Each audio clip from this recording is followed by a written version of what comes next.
કલિયુગમાં સૌથી મોટું કોઈ દાન હોય તો એ સદવિચારોનું દાન છે. આજના સમયમાં સારા વિચારો આપવા એ બહુ મોટી વાત છે. સત્કર્મ કરાવીએ તો થોડી વારમાં પૂરો થઈ જાય, થાકી જાય, પણ સારો વિચાર વાવી દઈએ તો આખી જિંદગી એને લાભ આપતો રહે. ભૂખ્યાને જમાડીએ સારું છે, પણ બીજા દિવસે પાછી ભૂખ લાગે. સારા વિચારો વાવી દો ને તો એ વિચારોના માધ્યમથી માણસનું આખું જીવનનું કલ્યાણ થઈ જાય. કથા આ કામ કરે છે. સમાજના મનને સ્વસ્થ બનાવવાનું કામ કથા કરે છે. આચાર શુદ્ધિ, વિચાર શુદ્ધિ, વ્યવહાર શુદ્ધિ, ઉચ્ચાર શુદ્ધિ, અનેક પ્રકારની શુદ્ધિ કથા દ્વારા જીવનમાં આવે છે. અને શુદ્ધિ દ્વારા શાંતિનો ઉદય જીવનમાં થાય છે. એક અહોભાવ જીવન પ્રત્યે ઉભો થાય. ધર્મ એ જ છે, યતો અભ્યુદય નિશ્રેય સધર્મ. જે જીવનનું ઉત્થાન કરે એનું નામ ધર્મ. જીવનથી હતાશા, નિરાશા, નિષ્ક્રિયતા, ભાગી જવાની વૃત્તિ જે આપે ધર્મ નથી. જે વિકાસ કરે ધર્મ છે. જે જીવતા શીખવાડે ધર્મ છે. સંસારથી ભાગીને ભગવાનને નથી પામવાના, સંસારને જીતીને ભગવાનને પામવાના છે. એટલે જે જીજીવિષા, જીવનની ઈચ્છા જગાવે, જીવન જીવવાનો ઉમંગ જગાડે એ ધર્મ છે. જે ઉત્થાન કરે ધર્મ છે. ધારેતે ધર્મ, જેને ધારણ કરાય ધર્મ છે. ધર્મ પુસ્તકોમાં નથી જીવતો, ધર્મ તો વ્યક્તિઓમાં જીવવો જોઈએ. આપણા બધાની ભીતર કોઈક ને કોઈક નાનો પણ ધર્મ આપણા જીવનમાં હોવો જોઈએ કે જેના બળે જીવનનો એક ઉત્સાહ બન્યો રહે. ગઈકાલે સુંદર પ્રભુના વિવાહના મનોરથના આપણે સૌએ દર્શન કર્યા. ભાગ્યશાળી છે જે લોકો જે આ 7 દિવસ મનોરથો દરમિયાન વિવિધ પ્રકારના મનોરથી બની અને એમણે પોતાના જીવનમાં આનંદ પ્રાપ્ત કર્યો. આગળ ભાગવત કથાને લઈ જઈએ. પ્રદ્યુમ્નજીના પ્રાગટ્યની કથા આવી. ભગવાનના પુત્ર છે પ્રદ્યુમ્નજી. વસંત પંચમીનો દિવસ એ પ્રદ્યુમ્નજીના પ્રાગટ્યનો દિવસ કહેવાય. પ્રદ્યુમ્નજી અલૌકિક કામદેવનો અવતાર છે. પ્રભુના પ્રથમ પુત્ર. જ્યારે રામાયણમાં એવી કથા આવે છે કે કામદેવ મહાદેવજીને મોહિત કરવા માટે ગયો. મહાદેવજી ત્રીજું લોચન ખોલ્યું અને કામદેવને ભસ્મ કરી દીધા. અને એટલે જ કામદેવનું એક નામ છે અનંગ. અનંગ કોટીલા છે, જેને અંગ નથી.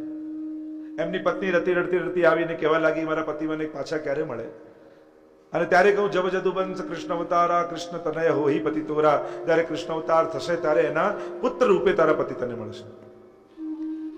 આ અલૌકિક કામ છે. જો સાધારણ ધર્મ, અર્થ, કામ અને મોક્ષ અને અલૌકિક ધર્મ, અર્થ, કામ અને મોક્ષ, વૈષ્ણવના ચારે પુરુષાર્થ જુદા છે. મહાપ્રભુજી આજ્ઞા કરે છે, પુષ્ટિ માર્ગે હરિદાસ્યમ ધર્મો અર્થો હરિરેવહી કામો હરિર્દૃક્ષૈવ મોક્ષ કૃષ્ણસ્ય ચેદ્રુવ. વૈષ્ણવનો ધર્મ શું? ભગવાનની સેવા એ વૈષ્ણવનો પરમ ધર્મ છે. પ્રત્યેકના ઘરે પ્રભુનું એક સ્વરૂપ જરૂર બિરાજવું જોઈએ. દરેકના ઘરે. અરે જેને આટલું મોટું ઘર આપ્યું એના માટે 2x2 નું ખાનું ઘરમાં ન હોય. આપણી જાતને વૈષ્ણવ કેમ કહેવાય? એક કટોરી મિશ્રી ન ધરી શકીએ તો વૈષ્ણવ કેમ કહેવાય આપણી જાત? દરેકના ઘરે ભગવાન બિરાજવા છે. કોશિશ કરજો, પ્રયાસ કરજો. ભગવાનથી ડરો નહીં. ઘણા લોકો તો એવા ડરેલા હોય કે જાણે ભગવાન તાક લાગીને જ બેઠા છે, કંઈક ભૂલ કરે ને સજા આપે. તો પ્રભુ કઈ સજા આપવા માટે નથી બેઠા, કૃપા કરવા માટે બેઠા છે. સુખ દુઃખમાં સાથ આપવા માટે બેઠા છે. એટલે ભગવાનથી ભય કાઢી નાખો. સૌથી પહેલા ભગવાન એ આનંદ રૂપ છે. આપણા જીવનનો આનંદ છે. આપણા જીવનનો ઉત્સવ ભગવાન છે. ડરાવવા માટે ભગવાન નથી, ડરવા માટે ભગવાન નથી. અભયમ સત્વ સંશુદ્ધિ. જીવનમાં જે અભય લાવે ભગવાન છે. એટલે જેને પણ ભગવાન માટે ભય હોય ને, સૌથી પહેલા કથાના માધ્યમથી આ ભય મૂકી દો, બીક મૂકી દો. ભગવાન તમારું ક્યારેય કંઈ બગાડવાનું નથી. તમને બચાવવા માટે ભગવાન ઘરે છે, ડરાવવા માટે નથી. અને એટલે ભગવાનનો ભય કાઢો. અપરાધ થાય છે, સહજ છે. માણસ છે એટલે આ બધું સંભવ છે. શ્રેષ્ઠ બની જઈએ, બનવાનો પ્રયાસ કરીએ છીએ, પણ બધા ન પણ થઈ શકે. હસતા હસતા રડી પડે ભાઈ માણસ છે, દડ દડ દડ દડ રડી પડે ભાઈ માણસ છે. આ માનવ છીએ આપણે, હજારો ભૂલો થાય. ભગવાન પણ આપણને બહુ સારી રીતે ઓળખે છે, એ આપણને જાણે છે. ગભરાઓ નહીં પ્રભુથી, નિકટ રહો પ્રભુના. તો ધર્મ ભગવત સેવા, અર્થ અર્થો હરિ રેવહી. વૈષ્ણવ માટે અર્થરૂપ સ્વયં ભગવાન છે, અને ભગવાન જેના થયા એનું બધું આપમેળે થઈ જાય. सब कुछ मांग लिया है एक तुझको मांग कर, उठते नहीं है हाथ मेरे इस दुआ के बाद. જેને તને માંગી લીધું, જેને તને પામી લીધા, એને બીજું લેવાનું શું રહે? અર્થો હરિ રે વહી, ધર્મ હી તે પાયો યહ ધન, ધર્મ હી તે અપાયો યહ. જા ધન તે ગોકુલ સુખ લઈયત, સઘરે કાજ સવારે. સાચું ધન એ જ છે. કયું? હરિરાયજી શિક્ષાપત્રમાં કહે છે, ભક્તનો ભાવ જ એનું સાચું ધન છે. કારણ કે ભાવ જતો રહે છે ને, પછી ભગવાન સાક્ષાત પ્રગટ થઈ જશે ને, તો એ તમને આનંદ નહીં આપી શકે, તો એ તમે આનંદ નહીં પામી શકો, સામે આવેલા ભગવાનને ઓળખી નહીં શકો. જો હૃદયમાંથી ભાવ જતો રહ્યો, પછી એ મૂર્તિમાં પથ્થર દેખાશે, ભગવાન નહીં દેખાય. ભાવ બહુ મહત્વનો છે. એટલે ભાવની રક્ષા કરવી એમ કહ્યું. તમારો ભાવ કોઈ હરી ન જાય એના માટે સાવધાન રહેવું. જેના સંગથી ભગવાનમાં અભાવ આવતો હોય એનો સંગ ઓછો કરવો, અને જેના સંગથી ભક્તિ દ્રઢ થતી હોય, જે આપણા વિશ્વાસને મજબૂત બનાવે, એવા જનોનો સંગ કરવો. ઘણા લોકો કંઈક જીવનમાં ઘટના બને, જો ભગવાન તારી સાથે આમ કર્યું, જો ભગવાન તારી સાથે આમ કર્યું, એમ કરી કરીને એને અભાવ લાવે. એવા વ્યક્તિથી સાવધાન રહેવું. કામો હરિ દિદૃક્ષ. વૈષ્ણવનો કામ શું છે? કે ભગવાનને જોવાની ઈચ્છા, એ જ વૈષ્ણવનું કામ. વૃત્રાસુરે ચતુશ્લોકીમાં સુંદર વાત કરીને, પ્રભુ આપને પામવાની ઈચ્છા મારા મનમાં જાગે. કઈ રીતે? અજાત પક્ષાયુ માતરમ ખગા. જેમ ચકલીના નાના નાના બચ્ચાઓ કઈ માળામાં હોય અને માં ચણ લઈને આવતી જુએ ત્યારે ચી ચી ચી ચી કરી આખું આકાશ ગજવી નાખે. પ્રભુ આપને જોઈ આવી તત્પરતા મારા મનમાં આવે. પણ થયું પાંખો ફૂટે પછી માની રાહ નથી જોતા. કહ્યું સ્તન્યમ યથા વત્સતરાક્ષુદાર્થા. જેમ વાછરડું બાંધી રાખ્યું હોય અને ગાય જંગલમાંથી આવે ચરીને, અને ખેડૂત વાછરડાને છોડે, ભૂખ્યું થયેલું વાછરડું જેમ માની ઓર દોડે, એમ પ્રભુ હું પણ આપની ઓર દોડું, આપને પામવા. પણ થયું કે જ્યારે દૂધ પીવાનું બંધ કરે પછી વાછરડું માની રાહ નથી જોતું. એટલે કહ્યું પ્રિયમ પ્રિયેવ વિષિતમ વિષન્ન. એક પ્રિયા જેમ પ્રિયતમની પ્રતીક્ષા કરતી રહે, એ રીતે પ્રભુ સદાય મારા મનમાં આપના માટે પ્રેમ બન્યો રહે. એકવાર એક પ્રિયતમા પોતાના પ્રિયતમને જોઈને દોડી એને મળવા માટે, અને દોડી એમાં એને ધ્યાન ન રહ્યું, કોઈ વ્યક્તિ નમાજ પડતું હતું અને એના પીઠ ઉપર પગ દઈને આગળ નીકળી, અને પાછી મળીને પાછી આવી. એટલે પેલા જે નમાજ પડતા હતા એને કહ્યું કે તને આટલું ભાન નથી? હું ખુદાની બંદગી કરતો હતો, નીચે વળ્યો હતો, માથું ઝુકાવતો હતો, તું મારી પીઠ ઉપર પગ દઈને આગળ નીકળી ગઈ, આટલું ભાન તને નથી? ત્યારે પેલી સ્ત્રીએ કહ્યું કે હું તો મારા લૌકિક પ્રિયતમને મળવા દોડી, તોય મને ભાન ન રહ્યું કે નીચે કોણ હતું. તો તમે તો તમારા અલૌકિક પ્રિયતમને મળતા હતા, તમને કેમ ભાન રહ્યું કે ઉપરથી કોઈ ગયું છે? તમે તો ભગવાન જોડે મળતા હતા, એમાં તમારું મન હતું, તો તમને ખબર કેમ પડી કે ઉપરથી કોઈ ગયું? પ્રિયમ પ્રિયેવ વિષિતમ વિષન્ન. એટલો પ્રેમ ભગવાન માટે હૃદયમાં જાગે કે સંસારની કોઈ ઘટના આપણા ભક્તિમાં વિક્ષેપ ન કરી શકે. એવો પ્રેમ, એવો ભાવથી ઠાકોરજીને જુઓ. ભલે ને દર્શન કરવામાં હજારોની ભીડ હોય, પણ એવી આંખોમાં લાલસા રાખો ભગવત દર્શનની કે હજારોની ભીડમાં ઉભેલા તમે એવા તાપથી ભગવાનને જુઓ છો કે ભગવાન પણ એમની નજર પણ બધેથી હટીને તમારામાં લાગી જાય. તો માનજો આજે સાચા અર્થમાં ઠાકોરજીના દર્શન કર્યા. મનથી એવું ચિંતન પ્રભુનું કરો કે ઠાકોરજીનું મન પણ તમારું ચિંતન કર્યા કરે. તમારી અંદર તાકાત લાવો. સામે ચમત્કારની અપેક્ષાઓ ન કરો. ચમત્કાર તો ભીતર કરવાનો છે. તમે જે ક્ષણે યશોદા કે ગોપી બનો છો ત્યારે ત્રિલોકન નાથ શેષ મહેશ ગણેશ દિનેશ સુરેશ જાય નિરંતર ધ્યાવે જાય અનાદિ અખંડ અનંત છેદ વેદ સુવેદ બતાવે નારદ સે સુખ જાય રટે પછી હાઈ તુરી પુરી પાર ન પાવે તાહી અહિર કી છોહરિયા છછિયા ભર છાછ પે નાચ નચા. એ ગોપીઓની ચુલ્લુ પર છાછ માટે ત્રિલોકનો નાથ ગોપીઓના આંગણામાં નાચે છે. એ તાકાત કોની છે? આપણી નજરમાં તાકાત નથી હોતી, બાકી ભગવાન આપણા સિવાય બીજે ક્યાંય જોઈ જ ન શકે. આને તો દર્શન કહેવાય.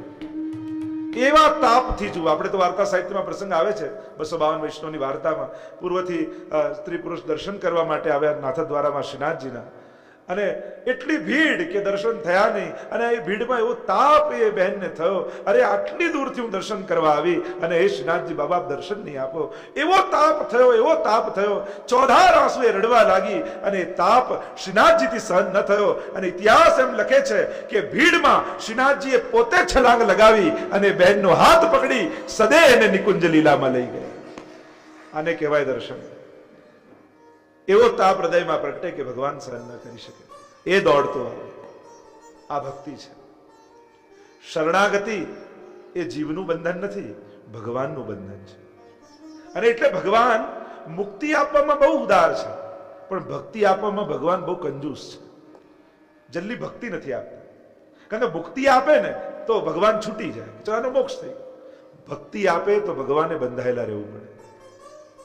શરણાગતિ એ જીવનું બંધન નથી, ભગવાનનું બંધન છે. જેમ કોઈ ખેડૂત પાસે ગાય હોય એને સવારથી છોડી દે એટલે આખો દિવસ જંગલમાં ફર્યા કરે, પોતાની રીતે ખાય, પોતાની રીતે પાણી પીએ, પોતાની રીતે પોતાની સુરક્ષા કરે. સાંજ પડે એટલે ખેડૂતના ઘરે આવે, એટલે ખેડૂત શું કરે? એના ગળામાં દોરડું બાંધે અને ઘરના આંગણામાં ખીટામાં એને બાંધી દે. હવે વિચાર કરો, ખેડૂતના ખીટે ગાય બંધાય, એ ગાયનું બંધન છે કે મુક્તિ છે? સાધારણ દ્રષ્ટિએ જુઓ તો એમ લાગે કે ગાય બંધાય, પણ આધ્યાત્મિક દ્રષ્ટિએ જુઓ તો ગાય પોતાની રીતે ફરતી હતી વનમાં, ત્યારે એના ખાવાની, પીવાની, સુરક્ષાની બધી જવાબદારી ગાયના માથે હતી. પણ ખેડૂતના ખીટે બંધાય એટલે ગાય નિશ્ચિંત થઈ ગઈ અને બધી જવાબદારી ખેડૂતના માથે આવી ગઈ.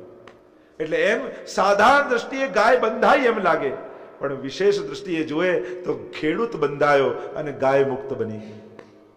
એમ જ જીવ જ્યારે સર્વનું સમર્પણ બ્રહ્મ સંબંધ લે, એટલે બ્રહ્મ સંબંધમાં શું કહે? જે કાંઈ પણ મારું છે બધું આપને ધરું છું, હું પણ આપનો છું, આપને શરણાગત થાઉં છું, હે કૃષ્ણ હું તારો છું. શરણાગત થાય એટલે બ્રહ્મ સંબંધ લઈ જીવ મુક્ત બની ગયો, અને હવે ભગવાન જીવ સાથે બંધાયા. કારણ જે જીવ શરણે થાય તો કહ્યું યોગ ક્ષેમમ વહામ્યહમ, તારું યોગ અને ક્ષેમ કરવાની જવાબદારી હવે મારી છે.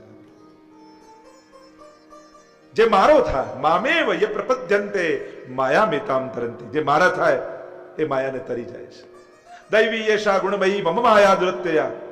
આ માયાને તરવી અઘરી છે, પણ એકવાર જીવ મારો થયો એને હું તારું છું. જેમ કોઈ પેલો માછીમાર હોય ને, એટલે માછલીને પકડવામાં જાળ નાખે, પાણીમાં જાળ નાખે એટલે બધી માછલીઓ જ્યારે ભાગે દૂર, એ બધી જાળમાં ફસાઈ જાય. પણ હોશિયાર માછલીઓ હોય ને એ દૂર ન ભાગે, માછીમારના પગ પાસે આવીને ઉભી રહી જાય. એ માછલી પકડવાના માણસના પગ પાસે આવી જાય, અને જે પગ પાસે આવી જાય એ બધી બચી જાય, અને જે દૂર ભાગે એ બધી ફસાઈ જાય. એમ જ ભગવાને આ માયા રૂપી જાળ નાખી, જે ભગવાનથી દૂર ભાગ્યા એ બધા ફસાઈ ગયા, અને જેણે ચરણ પકડી લીધા એ બધા તરી ગયા. મામેવ યે પ્રપદ્યન્તે માયામેતામ તરંતિ, જે મારો થયો એ તરી જાય. ઠાકોરજી આગળ જ્યારે પણ જાઓ ને એટલી વિનંતી કરી કે પ્રભુ આપના માટે મારા મનમાં ક્યારે અભાવ ના આવે, એવી કૃપા કરો. તારી કૃપા ઉપર મને ક્યારે સંશય ન જાગે. તું મને પ્રેમ કરે છે એ વાત પર મને ક્યારે અવિશ્વાસ ના આવે, એવી કૃપા કર. બાકી બધું તો માંગીએ ઠીક છે, મળે જાય, જેમ ભાગ્યમાં લખાયેલું હોય, આવે જાય કર્મ અનુસાર, પોતાની હોશિયારી અનુસાર. પણ શ્રદ્ધા જો જતી રહી ને જીવનમાંથી તો બહુ મોટું નુકસાન થઈ જશે. ભરોસો જો ઉઠી ગયો ને બહુ મોટું નુકસાન. ભરોસો રાખ્યો પછી સંશય ન થાય. પછી સંશય, રામાયણમાં પ્રસંગ આવે, અંગદે આમ પગ મૂક્યો અને રાવણને કહું તું હલાવી દે મારો પગ, સીતાજીને હારી જાવ. અને બધા વાનરો ચિંતામાં પડી ગયા કે આટલો બળશાળી રાવણ હમણાં હલાવી દેશે. ખૂબ કોશિશ કરી રાવણે, હલાવી ન શક્યો. અને જ્યારે આવ્યા ત્યારે બધા વાનરો કેવા લાગ્યા, અરે આવું કઈ કરાતું હશે, પગ હલાવી દો તો હારી જાઉં, જો હલાવી દો તો થાક શું. અંગદે કહ્યું, એકવાર રામ પર ભરોસો રાખ્યો હોય પછી જોતોના વિચાર ન કરવાના હોય, પછી તો રામ જ સાચવી લેતો હોય છે. આ વૈષ્ણવનો ભરોસો, ભગવત પ્રાપ્તિની ઈચ્છા એ જ વૈષ્ણવનું કામ છે. મને ભગવાન મળે. જ્યારે પણ મંદિરે જાઓ ભગવાનને માંગી જાઓ છો, તું મને ક્યારે મળીશ. બહુ મોટી માંગ છે આ જીવનની. અને જ્યારે એ ભગવાનને પામવાની ઈચ્છા જાગી જાય ને પછી બધાથી મોહ મરી જાય, બધા આકર્ષણો છૂટી જાય. જ્યારે એ ભાન આવે, અરે ભગવાનથી વિખૂટા પડે, અનંત જન્મોનો અંતરાય થયો, ફરી ક્યારે આ જીવાત્મા એ પરમાત્માને પામશે. એટલે જેમ એક છોકરો એના પિતાની સાથે મેળામાં જતો હતો અને એટલી બધી ભીડ, અને જ્યાં સ્ટોલ દેખાય રમકડાનો સ્ટોલ દેખાય એટલે પેલો દીકરો એમ, પપ્પા પપ્પા રમકડા પાઉં. અને પપ્પા કે તું આંગળી પકડી રાખ, ખોવાઈ જઈશ, હાથ છૂટી જશે. આગળ ગયા તો થોડા મીઠાઈનો સ્ટોલ દેખાય, પપ્પા મીઠાઈ અપાવું. કયું આંગળી પકડી રાખ, આટલી ભીડ છે તું ખોવાઈ જઈશ. સરસ કપડાની દુકાન આવી, પપ્પા કપડા અપાવ. કયું આંગળી પકડી રાખ, તું ખોવાઈ જઈશ. એટલામાં કઈ મેળામાં ભીડ દોડા દોડ થઈ, હાથ છૂટ્યો અને બાળક ખોવાઈ ગયું. નહીં તો ક્યાંક ખૂણામાં બેસીને જોર જોરથી રડવા લાગ્યું, પપ્પા પાસે જવું છે, પપ્પા પાસે જવું છે. એટલામાં એના પિતાનો કોઈ મિત્ર હતો, એને જોયું કે આ તો મારા મિત્રનો દીકરો છે, એની પાસે આવ્યા. અરે તું રડીશ નહીં, હમણાં પપ્પા મળી જશે, હું તને લઈ જઈશ. રડવાનું બંધ કરે, પેલો જોર જોરથી રડે, પપ્પા પાસે જવું છે. પેલો કે રડવાનું બંધ કરજો, આ રમકડાની દુકાન, રમકડા અપાવું. ના, રમકડા નથી જોઈતા, પપ્પા પાસે જવું છે. અરે તું રડવાનું બંધ કર, તને મીઠાઈ અપાવું. મીઠાઈ નથી જોઈતી, પપ્પા પાસે જવું છે. અરે રડવાનું બંધ કર, તને કપડા અપાવું. કપડા નથી જોઈતા, પપ્પા પાસે જવું છે. જ્યારે ભાન થયું કે પિતાની આંગળી છૂટી ગઈ અને એનાથી હું વિખૂટો પડ્યો છું, ત્યારે બધેથી આકર્ષણ જતા રહે. ભક્તના જીવનમાં પણ જ્યારે આવું ભાન પેદા થાય ત્યારે બધા આકર્ષણો જતા રહેતા હોય છે. આ જ વૈષ્ણવનું કામ. અને મોક્ષ કૃષ્ણસ્ય ચેત ધ્રુવમ, મન ભગવાનના ચરણોમાં લાગી જવું, એ જ વૈષ્ણવનો મોક્ષ છે, એ જ મુક્તિ છે. મોહનું મરવું અને મન મોહનમાં લાગી જવું, એ જ વૈષ્ણવની મુક્તિ. આપણે કઈ પેલો મોક્ષ નથી જોઈતો કે ભગવાનમાં ભળી જઈએ. શું કરું શ્રીજી હું સાયુજ્ય પામી, એકતામાં તમો ન રહો સ્વામી, મારે દાસપણામાં રહે ખામી, વ્રજવાલો રે વૈકુંઠ નહીં આવું. અમારે મોક્ષ નથી જોઈતો, અમારે તો દાસ બનવું છે, અમારે તો સેવા કરવી છે, અમારે તો સેવક બનવું છે, અમારે તો સેવાના આનંદ લેવા છે. વારે ઘડીએ અમારે તો મનુષ્ય જન્મ જોઈએ છે, અને એવા ઘરે જન્મ જોઈએ છે જ્યાં વૈષ્ણવતાના સંસ્કાર હોય, જ્યાં ઘરે ઠાકોરજી વિરાજતા હોય, અને ત્યાં જન્મ લઈ ભગવત સેવા, ભગવત ચિંતન, ભગવત નામ લઈ શકું, એનો આનંદ મારે જીવનમાં લેવો છે. આ જ વૈષ્ણવનો મોક્ષ છે. મન મોહનમાં મળી જવું, એ જ મોક્ષ. પ્રદ્યુમ્નજી ભગવાનના પુત્ર, અલૌકિક કામદેવનો અવતાર જેમને માનવામાં આવ્યો, એમના વિવાહની કથા આવી. રતિ સાથે એમના વિવાહ થયા છે. આગળ પ્રભુના અન્ય વિવાહોની કથા આવી. સત્રાજીત નામનો યાદવ દ્વારિકામાં રહે, એની પાસે સમંતક મણી હતો, રોજ 8-12 સોનું આવે. પ્રભુને થયું જો આ મણી રાજ્યકોષમાં આવી જાય તો આખી પ્રજા સુખી થાય. સમજાવ્યો સત્રાજીતને, માન્યો નહીં. એકવાર એના ભાઈ પ્રસેન એને આ મણી આપેલું, ગળામાં બાંધીને નીકળ્યો શિકાર કરવા માટે વનમાં. સિંહે એને મારી નાખ્યો. આખો દિવસ ગયો ને પાછો ના આવ્યો ભાઈ. એટલે સત્રાજીતને એમ થયું કે મારા ભાઈને મારીને કૃષ્ણએ મણી લઈ લીધું છે, ભગવાન પર આડ લગાડ્યો. જો આ સંસારે તો કોઈને છોડ્યા નથી. એટલે જેને ભક્તિ કરવી હોય બહુ સંસારની વાતોમાં આવવું નહીં. નહીં તો લોકો આપણા ભક્તિથી આપણને છોડાવી દે. માળા ફેરવાથી શું થાય, દર્શન કરવાથી શું થાય, પાઠ કરવાથી શું થાય, આમ શું થાય કરીને બધું મુકાવી દે. માળા જોઈને મને ભગવાન યાદ આવે છે, એ કઈ ઓછી વાત છે? મંદિરે જઈને મને મનમાં શાંતિ લાગે, ભગવાનની પાસે ગયો હોઉં એવું લાગે, એ કઈ ઓછી વાત છે? પ્રયાસ કરતા કરતા પ્રાપ્તિ થાય. કોઈ પણ વસ્તુ નાની નથી. આખી માળા ન કરી શકો તો 11 વાર પ્રભુનું નામ લો, શરૂઆત તો કરો. કોઈ પણ ઉત્તમ કાર્ય ભલે થોડું થાય પણ નાનું નથી. આપણે ત્યાં તો આટલી વસ્તુને કહ્યું કે રીપુરુજ પાવક પાપ પ્રભુ અહીં ગણીએ ન છોટ કરી. આટલી વસ્તુને નાની નહીં ગણવી. માનસમાં કહ્યું રીપુ શત્રુને નાનો નહીં ગણવો, રુજ રોગને નાનો નહીં ગણવો, પાવક અગ્નિને નાનો નહીં ગણવો. એક તણખલું આખું જંગલ, એક તણખો આખું જંગલ બાળી દે. પાપને નાનું નહીં ગણો. કારણ કે પાપ આપણે આટલું કરવામાં શું છે, પણ એ એક નથી હોતું, એ 100ની શરૂઆત હોય છે. એને નાનું નહીં ગણો, સાવધાન રહેવું, જાગૃત રહેવું. એમ સત્કર્મ પણ નાનું નથી હોતું. શરૂઆત કરો, કરતા કરતા આગળ વધારશો. પ્રભુને થયું કે હું આને સમજાવવા જઈશ તો માનશે નહીં, હું પોતે મણી ગોતી અને લાવીને આને આપી દઉં. અને આમ વિચાર કરી ભગવાન પોતે વનમાં પધાર્યા. શોધતા શોધતા આગળ ગયા અને ત્યાં પ્રસેનનો મૃતદેહ દેખાયો. સિંહને મારી નાખેલો, સિંહના પંજાના નિશાન હતા. પ્રભુએ પંજાની પાછળ ગયા. સિંહનો મૃતદેહ દેખાયો, રીંછના પંજાના નિશાન હતા. પ્રભુ એની પાછળ ગયા. એક ગુફા આવી, એની ભીતર પ્રભુએ પ્રવેશ કર્યો. કોઈ રીંછે તરાપ મારીને ભગવાન સાથે યુદ્ધ કર્યું. 12 દિવસ સુધી યુદ્ધ ચાલ્યું. એ રીંછ બીજું કોઈ નહીં, રામા અવતારના જાંબુવાનજી હતા. સમવળિયા જોયા, થયું કે આ કોઈ સાધારણ નથી, સાક્ષાત પ્રભુ લાગે છે. અને ત્યારે જાંબુવાનજી પ્રણામ કર્યા. અરે પ્રભુ, આ ક્ષમા કરજો મારા અપરાધને. વાત કરી છે. પ્રભુએ કહ્યું મણી લેવા માટે. જાંબુવાનજી કે જોયું તો જાંબુવાનજીના પુત્રી એ મણી સાથે ખેલી રહ્યા હતા. જાંબુવાનજીએ કહ્યું મણી તો આપને આપીશ, પણ મારા સંસારનો આ મણી જાંબુવતીજી સાથે આપ વિવાહ કરો. જાંબુવતી સાથે વિવાહની કથા આવી. સત્રાજીત યાદવને લઈને સમંતક મણી આવ્યો. સત્યભામાજી સાથે પ્રભુના વિવાહ થયા છે. અન્ય વિવાહોની કથા આવી. કાલિંદીજી સાથે મિત્રવિંદા, સત્યાભદ્રા, લક્ષ્મણા, આમ અષ્ટપટરાણીઓ પ્રભુના થયા. આ અષ્ટધા પ્રકૃતિ છે. ભૂમિ રાપો નલો વાયુ ખમ મનો બુદ્ધિ રેવ ચ અહંકાર ઇતિયમ મે ભિન્ના પ્રકૃતિ અષ્ટધા. અષ્ટધા પ્રકૃતિ એ અષ્ટપટરાણીઓ છે. ભૌમાસુરે 16,000 કન્યાઓને કેદ કરીને રાખી છે. પ્રભુને વિનંતી કરી કે અમને મુક્ત કરાવો. અને પ્રભુ ગરુડ પર સવાર થઈને પધાર્યા. ભૌમાસુરનો કિલ્લો હતો, ચારે બાજુ પાણી ને વચ્ચે કિલ્લો. પ્રભુ પધાર્યા ને એ પાણીમાં મૂર નામનો દૈત્ય રહેતો હતો. ભગવાને મૂર નામના દૈત્યને માર્યો. પ્રભુનું નામ પડ્યું મુરારી ભગવાન. કારણ કે ભક્તને ભગવાનને મળવામાં પ્રતિબંધ દોષરૂપ છે. યમનાષ્ટકમાં શ્રી મહાપ્રભુજી પણ યાદ કરે છે. મુરારી શબ્દનો મહાપ્રભુજી પ્રયોગ કર્યો છે. વેણુ ગીતમાં ગોપીજનો પણ પ્રયોગ કર્યો. નદ્યસ્તદા તદુપધારે મુકુંદ ગીતમ આવર્ત લક્ષિત મનોભવ ભગ્ન વેગા આલિંગનમ સ્થગિત મૂર્મિ ભુજૈર મુરારે ગૃહંતી પાદયુગલમ કમલોપહારા. આ મુરારી શબ્દનો વિચારીને મહાપ્રભુજી પ્રયોગ કર્યો યમનાષ્ટકમાં. કે યમુનાજીમાં કોના ચરણની રજ છે.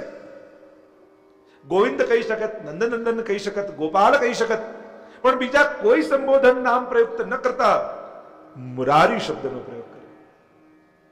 કારણ કે યમુનાજીના જ્યારે તમે પાન કરો છો ત્યારે એમાં ઠાકોરજીના ચરણારવિંદની રજ પણ હોય છે. તો એ કયા ઠાકોરજી? કે મુરારી, કે મૂરનારી. તો આ મૂર કોણ છે?